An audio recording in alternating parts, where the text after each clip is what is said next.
नमस्कार. नमस्कार. मी जय किसान green India technology कंपनीकडून आलेलो आहे, दीपक पाटील. आणि आपण हे जे पावसाळी कांदे, लाल कांदे, तर याच्यासाठी 6 बॅगचा बेसल डोस दिला होता आपण. जे की निमशक्ती पॉवर, कांदा स्पेशल, पोटॅश, त्याच्यानंतर बायो पॉवर 6G+, त्याच्यानंतर बोनोमिल पावडर आणि बायो NPK. तर असं 6 बॅगांचा मिक्स करून बेसल डोस दिलेला होता.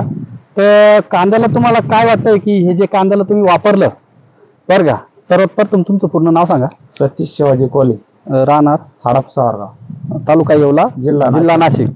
तर हे जे आपले येवला तालुक्यातले शेतकरी आहे, तर यांनी ह्या रानामध्ये याच्या अगोदर कांद्याला तुम्हाला काय, पावसाळी कांद्याला काय प्रॉब्लेम होत होता आणि आता तुम्हाला काय हे खत वापरल्यानंतर काय फायदा झालेला आहे? याच्या पावसाळी कांद्याचे ना पहिले नाळ वाढायचे, मर व्हायची, उमणी लागायची.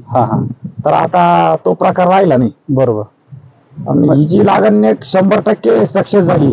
आता म्हणजे गेल्या वर्षी याच्यात किती प्रमाणामध्ये उमणीने पातळ केलेली होती आणि चालू वर्षी तुम्हाला कसं वाटते? आता मागच्या वर्षाच्या तुलनेत ना 40% तर डायरेक्ट गेलेच होते मर, बुरशी. आणि 20% तर उमणीला खाऊन घेतले होते. बरोबर. चालू वर्षी तसं काही वाटतंय का? गेलेच होते. चालू वर्षी तसं काही वाटतंय का? आता काहीच नाही, एकदम 100% लागण. आणि जे आता तुमच्या बरोबरीचे कांदे आहेत, आता याचे पंजे तयार होत आहे, बरं का, कांद्याचे पंजे तयार होत आहे. कांदा असा नाड लांबत नाहीये. तर इतर तुमच्या बरोबरीची बिगर खादीची लागवड झालेली आहे. आता तर त्यांच्याकडे याच्यात काय फरक वाटतोय? 25% गेलेलीच आहे. 25-30% बुरशी न गेली, काही उमणी न गेली. आणि पीळ मारायचा प्रॉब्लेम, आता हा जो पाऊस चालू आहे याच्यामध्ये पीळ मारलेले कांद्याने सलग 3-4 दिवस पाऊस झाला ना. म्हणजे हप्त्यातून 4-5 वेळेस पाऊस होतो. पण याला कुठल्याही प्रकारची काही तकलीफ नाही ना. आणि इतर आता तुमच्या बरोबरीचे समजा तुमच्या आजूबाजूचा भावबंधांची लागवड आहे किंवा गावात लागवड आहे, तर त्यांना काय प्रॉब्लेम चालू आहे आता सध्या?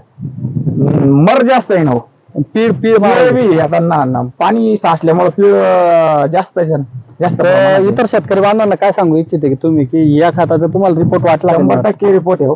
आणि तुम्ही याच्या अगोदर कार्यक्रमात भेटले होते तुमच्या बहिणीच्या गावाला, मुखेडला, आणि आम्ही मुखेड गावामध्ये कांदा टिकण्यासाठी खत दिलेले होते.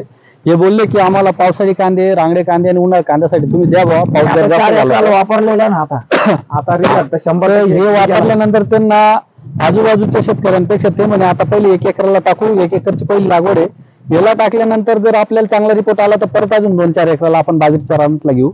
तर आम्ही आज व्हिजिटसाठी आलेलो आहे आणि पाहणी करताना आम्हाला पण आनंद झाला की कुठल्याही प्रकारचं कांदा पातळ झालेला नाहीये आणि कांद्याला उमणी लागलेली नाही, कांद्याने पीळ मारलेली नाहीये. आणि पावसाळी कांद्यावर जास्तीत जास्त प्रकारचे रोग येतात. आणि कांद्याला जर आपण बिगर खादीची लागवड केली आणि कांदे जर जास्त दिवस जर समजा बिगर खादीचे राहिले तर कांद्याचं आयुष्य 3 महिन्याचं असतं. आणि आपण जर समजा 1.5-2 महिने खायलाच नाही टाकलं तर कांदा काय करतो, अपघात जर पाऊस झाला तर पाणी जोडून घेतो आणि पाणी ओढल्यानंतर मग तो पीळ मारतो. किंवा कांद्याला खायला नसलं तर शेवटच्या 1 महिन्यात काही कांदा पोसून जात नाही.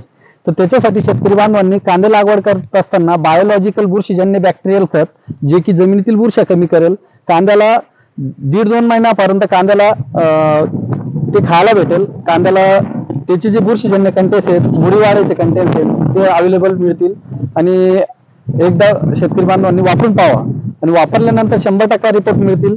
किंवा आमचे तुम्हाला संपर्क घ्यायचा असेल तर आमचा नंबर आहे 9011339066.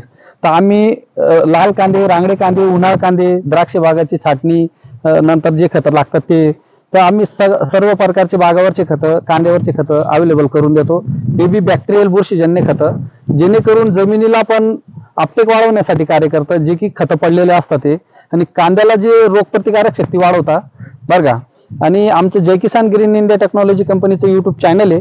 ते युट्यूब चॅनलवर जाऊन तुम्ही जय किसान ग्रीन इंडिया टेक्नॉलॉजी नाव सर्च करा आणि त्याच्यावर तुम्ही व्हिडिओ बघा. व्हिडिओ आवडल्यास तुम्ही चॅनलला सबस्क्राईब करा, बेल आयकॉनला प्रेस करा आणि असे नवनवीन व्हिडिओ शेतकरी बांधवांचे बघा.